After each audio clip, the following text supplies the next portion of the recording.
Welcome back, everybody. In today's video, I'm going to be making some Valentine's Day meringue cookies. I have all of my ingredients measured out already. I have 4 egg whites, some cream of tartar, a dash of salt, and my sugar. My vanilla and food coloring I'm going to be adding after I've already whipped together all of my other ingredients.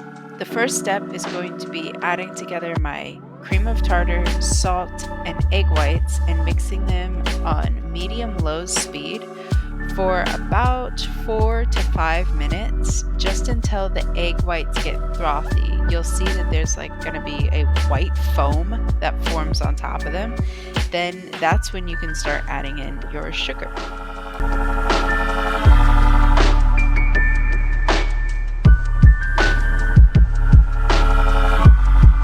Once your egg whites and cream of tartar and salt have thoroughly mixed together and they have gotten a little frothy on the top, you can start adding your sugar in. I added my sugar in 1 tablespoon at a time and allowed it to mix for 30 seconds to 1 minute, just to make sure all the sugar dissolves completely, because if you have a grainy mixture, your cookies will come out the wrong way. So make sure you let the sugar mix in thoroughly.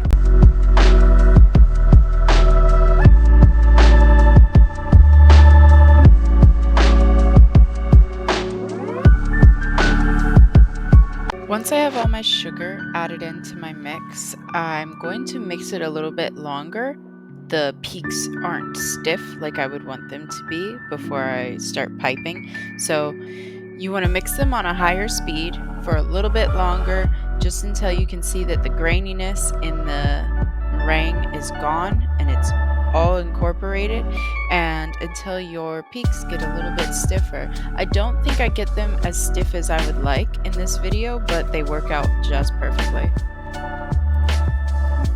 At this point, you would also add in whatever type of flavoring you were going to be using. I added in a teaspoon of vanilla extract, and if you were going to do any coloring, you should also add it in while you're still whipping. I added mine in afterwards because I was splitting my batch, but I do recommend adding it in while you're whipping together your meringue.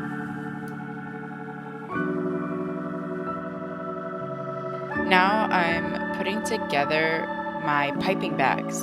I was debating on what piping tip to use, but I think I settled on a pretty cute one. This one made some really cute shapes and a smaller size for sure, which worked out okay, but I do prefer the bigger sized piping tips. I don't know what the contraption's called, but I'm still using the same type of piping system from my buttercream video. I don't know what it is, but it's really nifty. It's like a little screw that holds your piping tip in place. And I'm going to take half of my batch of meringue and leave it white and put it into this piping bag, because I want to have 1/2 white and 1/2 of a different color. After I got all that sorted out, I started mixing the color in with a spatula, which will deflate your meringue a little bit, but as long as you don't mix it too rough, you should be good. I had to add in, I think, 3 or 4 drops of red food coloring to get the right type of pink that I wanted, but I would recommend maybe using like a gel food coloring while you're whisking it in the machine, because that would probably work a lot better with like potency of color. Once I got my pink meringue put together in a piping bag, I grabbed my bench scraper, made sure to get most of the air out of the bag first, and then tried to push the meringue towards the piping tip so that it would be easier to make my designs without having to worry about the meringue being all over the place. Can anybody fucking hear me? Also, at the same time that I realized I hadn't been filming my audio the whole video. I just gotta do a voiceover for this video now. I didn't let that stop me though. I proceeded to start piping on my meringue. I first secured my parchment sheet with a little bit of meringue on the pan and just squished down the parchment onto the meringue. It just keeps it in place so it's easier to do your piping without the parchment scooching around the whole time. But really, I just did a few designs and kind of just off the top of my head. I didn't really have a stencil or anything. And I think they came out really cute. I had to do two pans, and yeah, I think they came out great.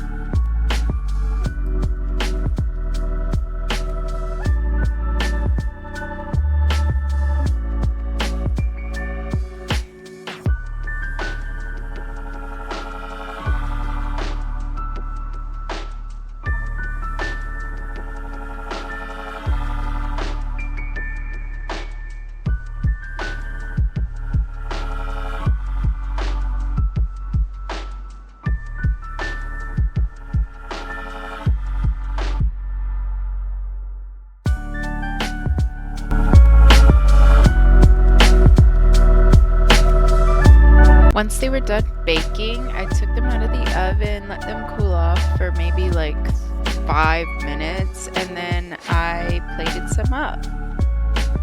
But yes, finally, after many trials and tribulations, we have our finished meringue cookies, and they came out absolutely precious. I couldn't have been happier.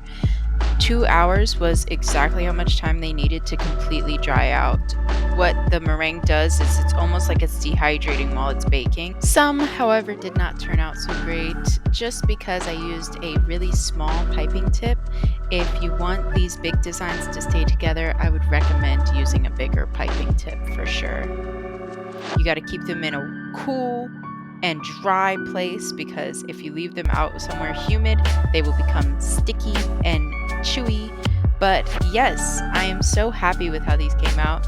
Thank you guys so much for watching. Please join me next time when I make whatever I end up making. Thank you so much. Have a beautiful Valentine's Day, everybody. Goodbye.